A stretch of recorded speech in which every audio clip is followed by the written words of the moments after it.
रायगड, महाराष्ट्रासह देश विदेशातील ताज्या बातम्या पाहण्यासाठी मॅक्स इंडिया लाईव्ह चॅनलला सबस्क्राईब करा आणि बेल आयकॉन दाबायला विसरू नका.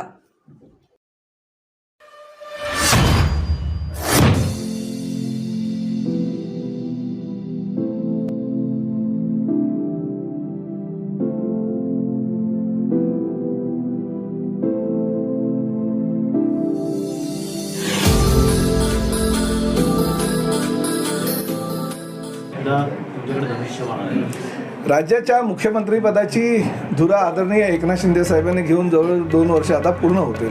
परंतु ह्या 2 वर्षाच्या कार्यकाळामध्ये सर्वसामान्य जनतेची कामं, प्रामुख्याने शेतकरी असू द्या, आमचा वारकरी असू द्या, किंवा महिलांचे प्रश्न असू द्या, ज्येष्ठ नागरिकांचे प्रश्न असू द्या, तरुण मुलांचे प्रश्न असू द्या, विद्यार्थ्यांचे प्रश्न असू द्या, सोडवण्यामध्ये यशस्वी ठरणारा एक मुख्यमंत्री म्हणून पूर्ण देशामध्ये मुख्यमंत्री एकनाथ शिंदे साहेबांचं आज नाव घेतलं जातं. आणि आम्हाला अभिमान आहे की आमच्या पक्षाचा प्रमुख एवढा लोकप्रिय मुख्यमंत्री म्हणून पूर्ण देशामध्ये नव्हे तर इतर देशांमध्ये सुद्धा प्रभावी ठरलेले आहेत. आज आमचा 2रा वर्धापन दिन आहे. त्यांनी मुख्यमंत्रीपदाची धुरा घेतल्यानंतर आणि पक्षाचा प्रमुख म्हणून जबाबदारी घेतल्यानंतर आम्हाला आनंदाचं वातावरण आहे. शिवसैनिकांमध्ये उत्साह आहे. ज्यावेळेस पंतप्रधान आदरणीय नरेंद्र मोदी साहेबांची शपथविधी होती, त्या शपथविधीच्या पूर्वी ज्या सेंट्रल हॉलमध्ये सभा झाली आणि त्या सभेमध्ये आमच्या देशाचे अनेक दिग्गज नेते बोलत असताना मुख्यमंत्री आणि आमच्या पक्षाचे प्रमुख म्हणून एकनाथ शिंदे साहेबांनी जे भाषण केलं आणि मोदीजींना शुभेच्छा दिल्या, सर्व शिवसैनिकांमध्ये उत्साहाचं वातावरण आहे. शिवसेनेमध्ये असं कधीही घडलं नव्हतं तसं एकनाथ शिंदे साहेबांच्या कार्यकाळामध्ये घडत आहे. त्यामुळे कुठल्याही परिस्थितीमध्ये हा जो आमचा वर्धापन दिन हा एक आगळा वेगळा ठरणार आहे. राज्यामध्ये लोकसभेच्या निवडणुका लढत असताना फक्त 15 जागा आम्ही लढलो आणि 15 जागा लढून 7 जागा आम्ही निवडून आणल्या आणि 7 जागा निवडून आल्यानंतर राज्यातला सगळ्यात मोठा स्ट्राईक रेट असलेला पक्ष 46.77% स्ट्राईक रेट आमचा आहे. आणि हा एवढा मोठा पक्ष 2 वर्षाच्या कार्यकाळामध्ये त्यांनी लोकांच्या माध्यमातून मोठा केलेला आहे. त्यामुळे त्यांचं जेवढं कौतुक करावं तेवढं कमीच आहे. सगळे शिवसैनिक वाट बघतायत, वाजत गाजत, गुलाल उधळत, ढोल ताशाच्या गजरामध्ये उद्या आम्ही वरळीला पोहोचणार आहोत. आणि मुख्यमंत्री म्हणून आणि पक्षाचे प्रमुख म्हणून उद्या आम्हाला काय मार्गदर्शन करता याची वाट सर्वसामान्य शिवसैनिक बघतोय. आणि आम्ही आतुरतेनं त्यांच्या भाषणाची आणि त्यांनी जो विचार उद्या ते मांडतील स्वर्गीय शिवसेना प्रमुखांच्या मार्गदर्शनाखाली तो विचार घ्यायला आम्ही तयार आहोत. सर, संजय राऊत असं म्हणतात की बाळासाहेबांनी ज्यावेळेस शिवसेना स्थापन केली तेव्हा ते कुठल्या गोधडीत रंगत होते. डोम नावाच्या सभागृहात कुठेतरी हे 2 कावळे जमणार आहेत, 2 कावळे जमणार आहेत. नाही, बघा, राऊत साहेब सकाळी उठल्यानंतर काय बोलावं हे रात्रीच विचार करून ठेवलेले असतात.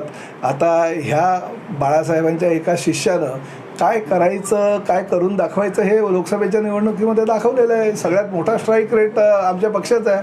त्यामुळे आमचा पक्ष किती मोठा आहे हे लोकसभेच्या निवडणुकीच्या निकालावरनं कळलेलं आहे आपल्या सगळ्यांना. शिवसेना अशा प्रकारे फोडणे महाराष्ट्रावरचं सर्वात मोठं आक्रमण आहे आणि मोदी आणि शहा हे महाराष्ट्रावरती आक्रमण करतात. आता मी एवढा काही मोठा नेता नाही आहे की अनेक वक्त्यांनी केलेल्या भाषणावर त्यांची प्रतिक्रिया देणं. पण एक गोष्ट मात्र नक्की की मुख्यमंत्री म्हणून एकनाथ शिंदे आणि त्याचबरोबर पक्षाचे प्रमुख म्हणून एकनाथ शिंदे यांनी जे काही स्वतःचं अस्तित्व आणि शिवसेनेचं अस्तित्व, बाळासाहेबांचे विचार जे मोडीत काढले होते काही लोकांनी, ते परत वर नेण्याचं काम जर कोणी केलं असेल तर ते एकनाथ शिंदे साहेबांनी केलं. त्यांनी त्यांची जी भूमिका आहे ती सर्वसामान्य जनतेला ह्या निवडणुकीच्या माध्यमातून पटवून दिली आणि त्यामुळे लोकांनी एवढं यश त्यांना दिलेलं आहे. त्यामुळे बाकी कोण काय बोलतं ह्याकडे लक्ष न देता आपण आपलं मार्गक्रमण करत राहायचं आणि विधानसभेच्या निवडणुकीला कसं जास्तीत जास्त विधानसभेच्या जागा निवडून आणतील ह्यासाठी प्रयत्न करायचा आहे. आणि त्यासाठी उद्याची सभा आमच्या दृष्टीनं महत्त्वाची आहे. वायकर प्रकरणात अनेक हस्तक्षेप घेतलाय. जितेंद्र आव्हाड देखील म्हणतात SITची चौकशी लावा, कसं बघतात? नाही, चौकशा बघा, विरोधकांना आता एकदा पराभव झाल्यानंतर विरोधकांना SITची चौकशी असू द्या, CBIची असू द्या किंवा अन्य काही असू द्या, त्यांची मागणी करणं लोकशाहीमध्ये त्यांना तो अधिकार दिलेला आणि न्यायदेवतेनं किंवा संबंधित अधिकाऱ्यांनी त्यांचा विचार करून ती चौकशी लावा. म्हणून दूध का दूध आणि पाणी का पाणी आहे. रवींद्र वायकर निवडून आलेले आहेत आणि शेवटी एक गोष्ट निश्चित आहे, जो जिता वो सिकंदर. वायकर आता खासदार झालेला आहे. आव्हाडांनी वायकरांना खासदारकीच्या शुभेच्छा द्यायला हव्यात. सर, भाजपच्या आमदारांना आता अजित पवार जे आहेत ते महायुतीत नकोसे वाटत आहेत, कारण अनेक ठिकाणी राष्ट्रवादीचा सपोर्ट जो आहे महायुतीला दिसून आलेला नाही, शिवसेनेला आणि भाजपला याचा फटका पडला. बरोबर आहे. ते मी कुठेतरी चॅनलच्या माध्यमातून वाचले, पण त्या विषयावर आम्ही काही बोलणं इतपत आम्ही मोठे नाही. ते वरिष्ठ पातळीवर जो निर्णय आहे तो निर्णय या संदर्भातील घेतील. प्रत्येक पक्षाच्या प्रमुखाला आणि प्रत्येक पक्षाच्या आमदारांना, खासदारांना स्वतःची मतं मांडायची असतात, परंतु ती मतं ही वैयक्तिक असतात, देश पातळीवर आणि राज्य पातळीवर काम करण्याची नेत्यांची नसतात. सर, या आठवड्यात मंत्रिमंडळ विस्तार होणार आहे, काय वाटतं की कशा प्रकारे मंत्रिमंडळ विस्तार होईल? कारण आपण सुद्धा नाही, मी त्याही वेळेस बोललो ना की 2009ला मी पहिल्यांदा निवडून आलो, तेव्हा पण मंत्रिपदासाठी प्रताप सरनाईक माझं नाव होतं. 2014ला निवडून आलो, त्याही वेळेस प्रताप सरनाईक मंत्री होणार म्हणून तुमच्या चॅनलच्या माध्यमातून ब्रेकिंग न्यूज येत होती. 2019ला तर अगदी झालंच. मला कधी शपथ घ्यायची, कधी सूट शिवायचा याची वाट बघत होतो. त्यामुळे मी समाधानी त्यावरच आहे की ठीक आहे, प्रत्येक वेळेस आपलं नाव विधानसभेचा एक सदस्य म्हणून चालतं आणि ठीक आहे, तुमच्या सगळ्या लोकांचं प्रेम आहे, त्यामुळे तुम्ही पण नावं चालवता. परंतु एक गोष्ट मात्र नक्की की मंत्रिपदापेक्षा हे राज्याचे मुख्यमंत्री म्हणून ठाणेकर आहे. एकनाथ शिंदे हे राज्याचे मुख्यमंत्री म्हणून, आपल्या पक्षाचे प्रमुख म्हणून ज्या पद्धतीनं काम करतात त्याचा आम्हाला ठाणेकरांना अभिमान आहे आणि तो अभिमान आम्ही लोकसभेच्या निवडणुकीमध्ये नरेश म्हस्केला खासदार करून दाखवलेला आहे. मात्र खासदारकी तुम्ही घेतली नाही, नरेश म्हस्केला दिला. कुठेतरी येणाऱ्या काळात मंत्रिपद मिळेल अपेक्षा बघा, मला कारण तुमच्या मतदारसंघातून मोठी लीड मिळालेली आहे, याचं बक्षीस म्हणून मंत्रिपद. माझ्या मतदारसंघातून प्रत्येक निवडणुकीला लीड मिळालेलं आहे. किंवा माझ्या विधानसभेच्या निवडणुकीमध्ये तर मी 84,000पेक्षा जास्त मताधिक्यानं निवडून आलो होतो.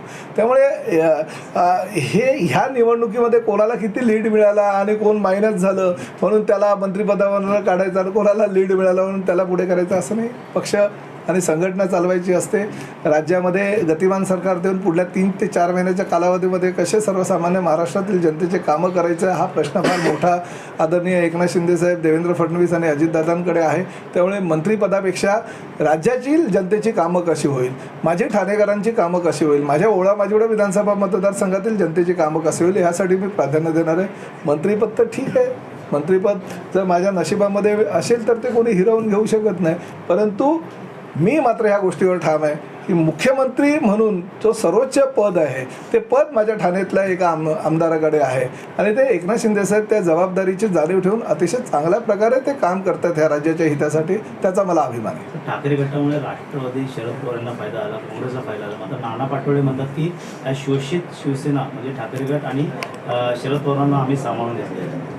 तो नाना पाटोळेचा कदाचित वैयक्तिक विषय असेल, कारण ज्या विषयावर नाना पाटोळे बोलतात त्यांचे सर्वोच्च नेते म्हणजे आदरणीय राहुल गांधी, आदरणीय प्रियंका गांधी, सोनियाजी गांधी हे तर त्यांच्याबरोबर बसून सगळे चर्चा करतात आणि निर्णय घेत असतात. त्यामुळे कदाचित अशा काही प्रकरणांमध्ये नाही, भविष्यामध्ये तर आघाडीत आत्ताच जर एकटे लढायची ते बोलत आहेत, भविष्यामध्ये जी आघाडी लोकसभेला राहिली ती विधानसभेला राहील सांगता येत नाही.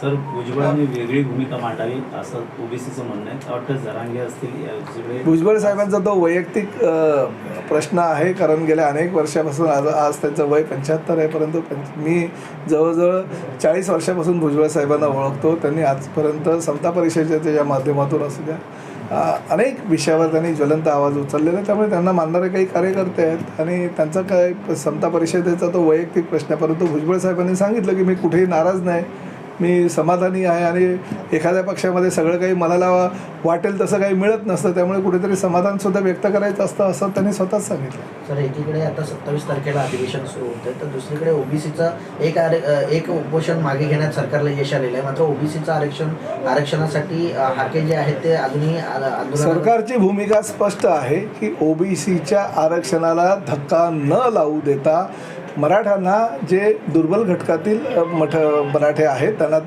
त्यांचा जो अधिकार आहे तो देण्यात येईल आणि तो अधिकार देत असताना ओबीसीच्या आरक्षणाला कुठेही धक्का लागणार नाही याची ग्वाही राज्यातील महायुतीच्या सर्व नेत्यांनी दिलेली आहे.